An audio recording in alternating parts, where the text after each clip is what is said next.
Establishment کو اگر یہ لگتا ہے نا تو میں ایک چیز پہ وارن کر دوں، آپ نے اس ملک کے اندر بار بار قتل کیے ہیں اور قتل کروائے ہیں، آپ نے اس ملک میں بار بار رجیم چینج آپریشن کیے ہیں اور رجیم چینج آپریشن کروائے ہیں۔ آپ اپنے مفادات کے لیے پاکستان کے اندر سیاستدانوں کو کٹ پتلیوں کی طرح استعمال کرتے رہے ہیں اور بند کمروں کے فیصلے اس قوم پہ مسلط کر کے پاکستان کو آپ نے یہاں تک پہنچا دیا ہے۔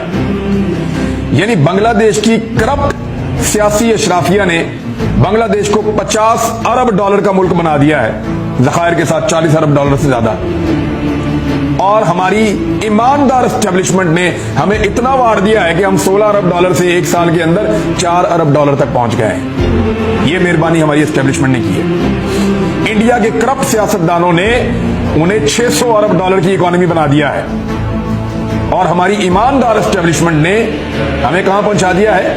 $4 ارب پہ۔ یہ مقابلہ کریں گے، دنیا کا مقابلہ کریں گے اکانومی میں۔